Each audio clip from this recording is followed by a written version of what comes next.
Napakadami ko nakitang post sa social media tungkol dito sa phone na i-unbox natin ngayon. Ito yung itel Power 70 kasi maliban sa mura, meron tong magandang freebie na kasama. So gusto kong ipakita sa inyo yung unboxing tsaka yung mga pwede nyong expect kapag bumili kayo ng phone na to. Kuha na rin tayo ng ilang mga benchmarks tsaka yung first impressions ko ay gusto kong i-share sa inyo. Okay? So doon muna tayo sa presyo. So itong itel Power 70 ay bibili natin sa dalawang configuration. Yung una, 128GB, 5,599 pesos. Pero kung 256GB naman yung gusto natin, 6,199 pesos naman yung presyo niyan.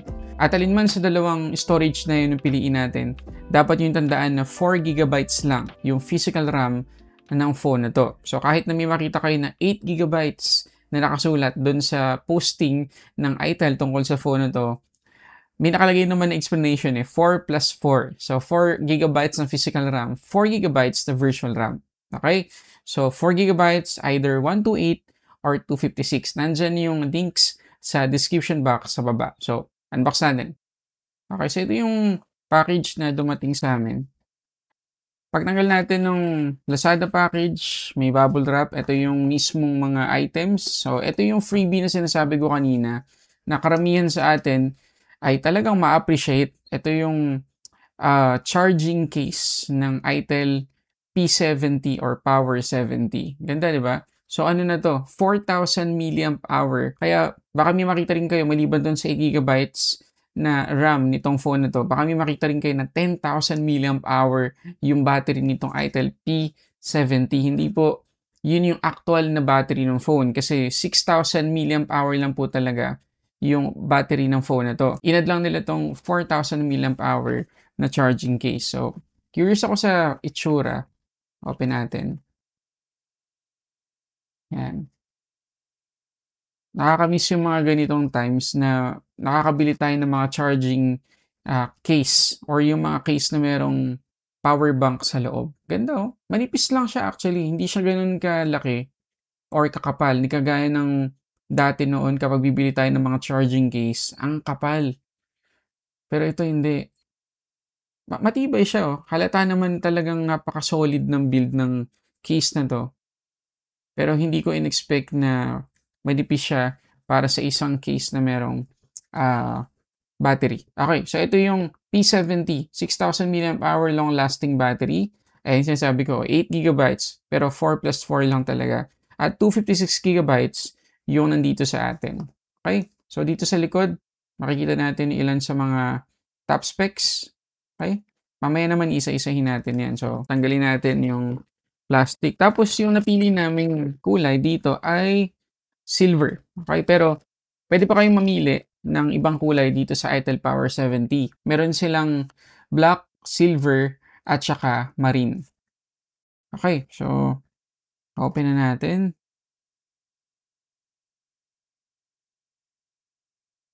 Doon. So pag open, makikita agad natin yung phone nakabalot sa printed na plastic. Gawin natin sa balot. Okay, ito na yung itel P70 na silver. Ganda. Ang ano ng itsura niya, premium siya. Hindi siya mukhang 5,599 or 6,199 na phone. Ayan. Medyo makapal-kapal lang yung mga camera natin sa likod. Ayan. Try natin yung case para makita nyo. Yun. Ganda oh. Diba? Hindi siya ganun kakapal. Makapal na siya, syempre. Pero hindi pa rin siya ganun kakapal kagaya ng ina-expect natin kasi nga merong battery yung case niya. So, comfortable pa rin siyang hawakan, guys.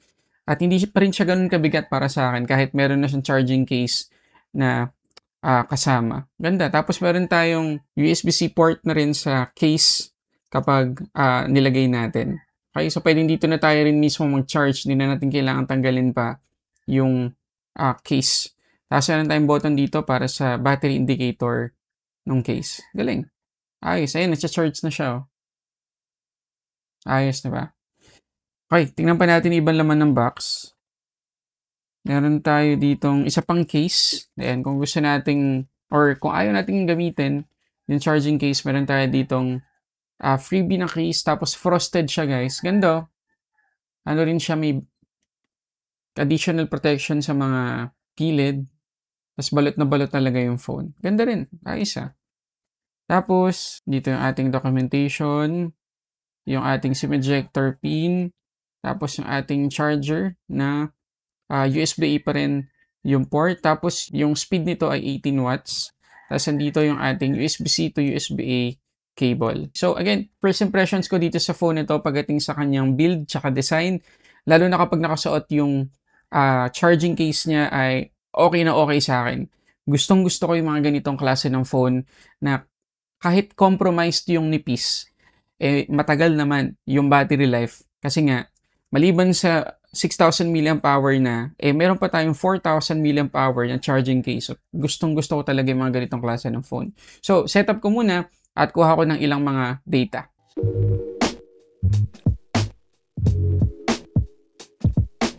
Okay, so tapos na nating setup itong Itel P70 at nakakuha na rin ako ng ilang mga data, pero bago natin umpisahan, meron pala akong nakalimutang sabihin tungkol sa presyo. So nasabi ko kanina na yung presyo ng 128 tsaka 256GB ay nasa 5,100 or 5,599 at 6,199 pesos. Pero hindi ko pala nasabi sa inyo kung magkano namin actual na nabili itong Itel P70. So, nabili namin to sa Lazada for 4,949 pesos kasi nagkataon na naka-sale yung phone na to nung in-order namin. So, baka sakali maka-tsempo din kayo ng sale. So, i-click nyo na lang yung link dyan sa description box sa baba.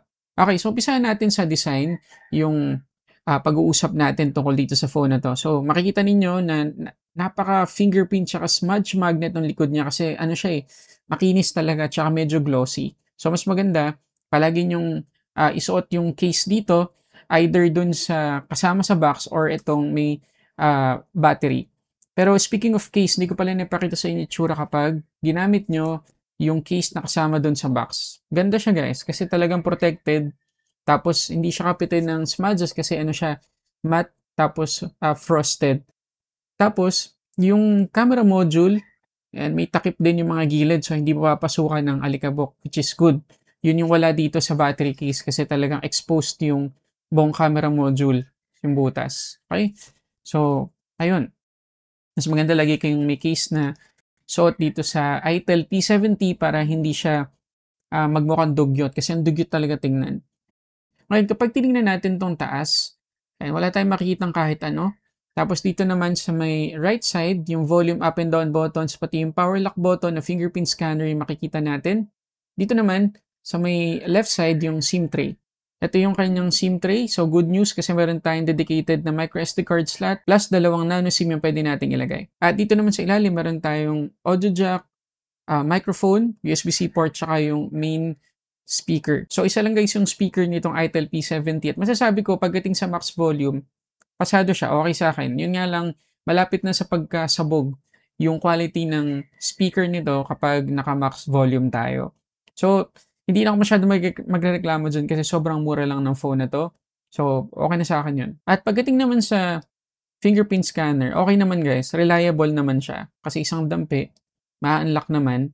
May konting-konting delay compared sa ibang mga phone sa ngayon. Pero again, dahil hindi naman mataas yung specs nito, pwedeng-pwede na yan. Tapos meron din palang pre-installed na screen protector itong Itel P70 pero kagaya dun sa likod, napaka-fingerprint at smudge magnet din na pwedeng makaapekto sa mismong quality ng display. At good news, itong Itel P70 ay hindi lang compatible sa 2.4 GHz Wi-Fi connection pati na rin sa 5 GHz. At para dun sa mga curious sa kanyang haptics, pang entry level talaga. Hindi siya pleasing sa pakiramdam kapag naka-enable. So, I highly suggest i-off nyo na lang. Tapos, ang maganda pa rito sa Itel P70, meron tong IP54 na rating. So, kung matalsikan to ng tubig habang naguhugas tayo ng plato, naglalaba, o kaya habang nasa labas, mabasa ng ulan, wala pong problema. Huwag lang natin ilulubog sa tubig. Okay, so binili ko muna siya sa charging case kasi may natuklasan ako.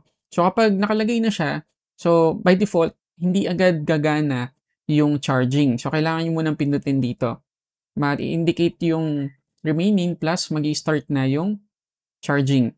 Tapos, kung gusto nyo i-off yung charging niya, double press nyo lang. 1, 2. Ayan. Ma-off na yung charging. Galing, diba? So, hindi palaging umiinit yung phone kung ito yung gagawin natin. Ngayon, speaking of init, napansin ko lang guys na habang sinacharge ko dito sa charging case, talagang mainit yung bandang baba ng case. So, yun lang.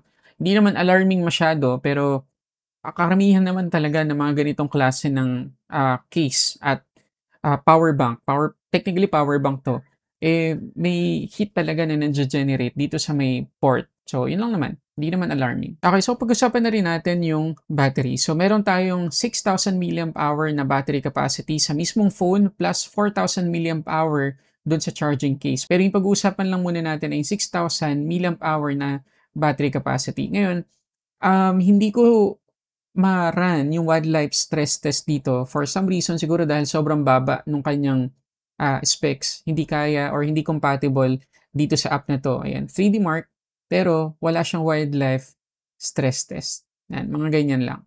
So, ang magiging basehan na lang natin ay yung result ng kanyang Antutu score kasi merong battery consumption do'n. Pero before ko ipakita sa inyo yung Antutu score, sabihin ko na rin muna yung full specs ng phone na 'to pagdating sa performance. So, itong itel P70 ay naka-itel OS 14.5 na out of the box on top of Android 14. Tapos Helio G50 Ultimate yung kanyang chipset, 4GB yung kanyang RAM at 256GB yung kanyang internal storage. At malamang sa malamang guys, eMMC yung storage type ng phone ito kasi ang bagal talaga.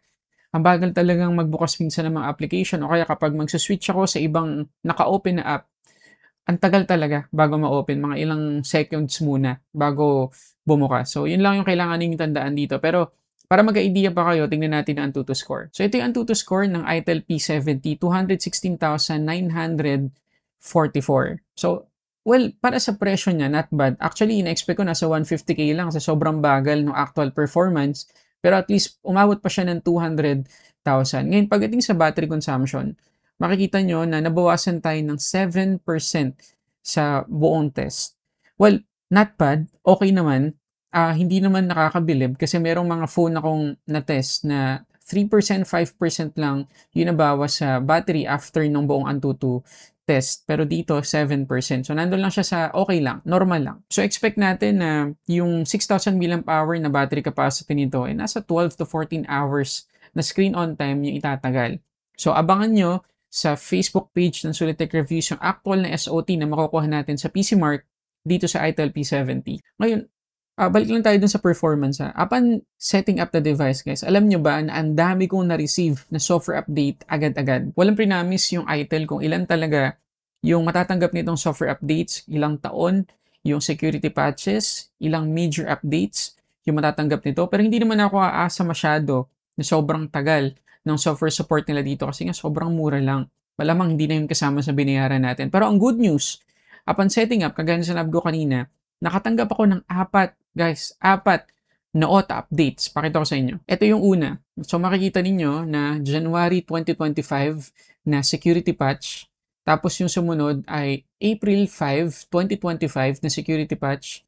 Tapos sumunod May 5, 2025. At yung panghuli kong na-receive ay July 5, 2025. So, 4 guys na security patches, pati fixes na rin. So, technically parang monthly, no? Yung security patch na na-receive niya. So, yun nga lang, hindi talaga natin sure kung hanggang kailan na gagawin ng itel sa phone na to. Pero good news na updated yung kanyang security patches kahit papano. Ngayon, pagdating sa gaming guys, wag na tayong umasa masyado. Pero dito sa Asphalt 8, okay naman yung performance. Kailangan ko nyo lang isagad sa pinakamababang setting yung graphics niya para ma-experience niyo yung decent na gameplay. May nafe-feel pa rin akong struggle sa kanya habang naglalaro ako, pero for the most part, nakaya naman niya. Natapos naman yung buong game. So, ayun lang, itong itel P70, hindi naman design talaga for gaming. So, wag na kayo masyado umasa na magiging maganda yung performance pagdating sa mga laro sa ngayon. Pero itong itel P70 para sa akin, maganda siya for social media, chat, ganyan, Facebook. O kaya, kung gumagamit kayo ng mga location-based na mga application dun sa mga ano po namin, Lalamove Rider, Grab Rider, or Grab Driver, pwede po itong phone na to. Matagal nyo po siyang magagamit sa buong araw. Malamang pag uwi ninyo, may natitira pa. Lalo na kung gagamitin ninyo yung charging case. Marami lang siyang bloatware guys, out of the box. Ayan, no? Mga ano naman, natatanggal naman. Pero yun lang, kailangan ninyo ng additional steps para matanggal ninyo yung mga pre-installed na bloatwares. Ngayon pagdating sa display, meron tayo ditong 6.67-inch IPS LCD, 720p lang yung resolution pero 120Hz naman yung max refresh rate. At Ang sabi ng ITEL ay sunlight display, yung tawag nila dito. Pero 700 nits lang talaga yung peak brightness na maibibigay sa atin ng phone na to. Well, pagdating sa color accuracy, hindi naman ako masyadong nagreklamo kasi although hindi siya super accurate, pero hindi naman sobrang obvious na napakapangit ng display. Yung color production niya, okay rin naman. Mag-enjoy na rin tayo sa panonood. Pero speaking of panonood, hindi to Widevine security level 1. So, mga standard definition lang po, 480 at best yung mape-play natin sa mga streaming services. Tapos, may konting discoloration dito sa may bandang baba kapag nakita ninyo sa personal. Pag tinitigan nyo lang naman. Pero, hindi naman agad-agad makikita. Nakita ko siya kapag white yung naka-display dito sa screen. So, dito sa may bandang baba yung discoloration niya. Tapos, yun nga, hindi ganun kaliwanag yung peak brightness niya. So, yun yung ilan sa mga kailangan na yung tandaan. Ngayon, pagdating naman sa kanyang camera, meron tayong 13 megapixels na main shooter at hindi ko alam kung ano yung purpose ng dalawang yan. Malamang dalawang auxiliary camera, pero hindi ko talaga sure kung bakit ginawa pa nila yan. Tapos, yung kanyang selfie camera ay 8 megapixels.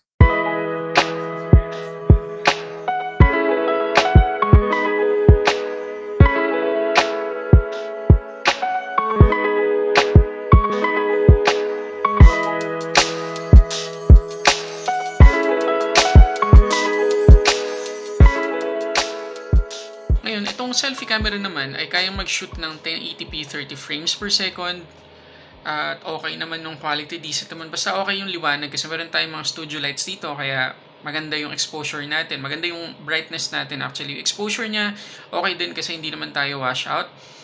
Tapos meron tayo ditong LED light. Kung sakali na madilim yung paligid natin, meron tayong built-in na LED dito para sa additional lighting.